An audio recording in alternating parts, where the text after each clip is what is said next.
நான் ஒரு ஆண், என்கிட்ட இருந்து ஆண்மை விரியுது, இப்போ வளர்றேன், நான் ஆண் ஆகிறேன், அதனால் நான் பெண்ணை கொண்டாடுறேன். கொண்டாடுற பெண்ணுக்கு எனக்கு தான் டீல். பார்க்கணுக்கெல்லாம் வேலையாக இருந்தால் கஷ்டமாக இருந்தால் அது அவன் பிரச்சனை.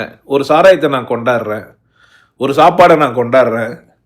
கடவுள் பல ரூபமாகி வந்துருக்காரு எனக்கு முன்னாடி. வெட்ட வழி தான் எல்லாமே பரிமாணமாக இருக்குது. ஒரு பொருள் இருந்து மனுஷனாக மாறி மனுஷன்ற ரூபத்தில் வந்து எனக்கு உதவி இருக்குது. உள்ள கடவுள் இருக்குது, மனம் தெய்வீகமாக இருக்குது. எதிர்க்கிறவனுக்கும் தெய்வீகமானது தான் அசுரனாக இருக்கிறான். ஸோ கடவுள் இல்லாத ஒரு இடம் இல்லவே இல்லை. அது கோயில்லையோ மசூதிலையோ சர்ச்சிலையோ தேடாதீங்கன்னு என்னை சிறையில் வச்சுட்டானுங்க. புரியல மக்களுக்கு, பாவம் தான். ஆனால் எனக்கு வலிக்குது, அவனுக்கு புரியலன்னு. மகிழ்ச்சியாக இருக்கிறது ஏன் தான் அவனுக்கு பிடிக்கலன்னே தெரியல. ஒருத்தன் கொண்டாட்டம் வந்தால் அவனுக்கு ஏன் பிடிக்கலன்னே எனக்கு தெரியல. ஏன்னா அவனுக்கு அந்த பக்கம் நான் யோசிக்கிறேன், அவனால் மகிழ்ச்சியாக இருக்க முடியலையோ அதனாலன்ட்டு. யாருமே அவனுக்கு தடை இல்லை, அவனே தான் அவனுக்கு தடையாக இருக்கிறான். இல்லை, அவனுக்கு தடை அவனாக தான் இருக்கிறான். சொன்னாலும் புரிய மாட்டேங்குது. நீ தானே உனக்கு பிரச்சனைனாக்கா நான் எப்படி பிரச்சனையாக இருக்க முடியும்னு வர சொல்கிறான். ஸோ வெட்ட வெளியே இல்லை கடவுளை நீங்கள் உணர்ந்துட்டீங்க அப்படின்னு சொன்னால் உங்களோட ஒரு புனிதமானவங்க இல்லை.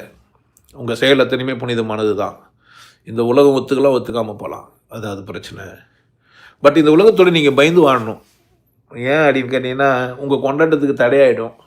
உங்கள் ஜென்மத்தை நீங்கள் நிறைவேற்ற முடியாது, உங்கள் தேவைகளை நீங்கள் நிறைவேற்ற முடியாமல் ஆகிடுவீங்க. அதனால் வெட்ட வழி புரிஞ்சாலுமே கூட வெளியே சொல்லாமல் இருக்கிறது நல்லதுன்னு நான் நினைக்கிறேன். பட் எனக்கு வேலையாயிடுச்சு. நான் ஒரு ஏழையாக பிறந்தது உங்களுக்காகத்தான்.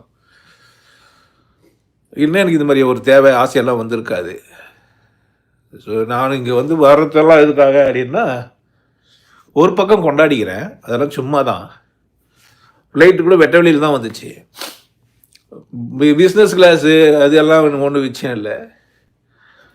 பட் என்ஜாய் பண்ணுகிறேன் நான். கடவுள் எனக்கு ஒரு சந்தர்ப்பம் கொடுத்துக்கிறாரு. விதவிதமான மனிதர்கள், விதவிதமான உணவுகள், விதவிதமான இடங்கள் நான் இவ்வளோ வச்சிருக்கிறேன் அப்படின்னு காட்டுறாரு எனக்கு. நான் அதை என்ஜாய் பண்ணுறேன், அவ்வளோதானே தவிர மற்றபடி எனக்கு அது மேலே பெரிய வீரியெல்லாம் இல்லை. ஒரு பிளாட்ஃபார்மில் கூட என்னால் பார்த்துக்க முடியும், நான் வாழ முடியும்.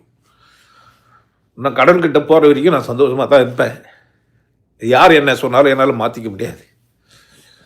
எனக்கு ஆணவம் இல்லை, ஆனால் ஆணவமாக தான் உங்களுக்கு தெரியும். அது உங்கள் பிரச்சனை, எனக்கு இல்லை.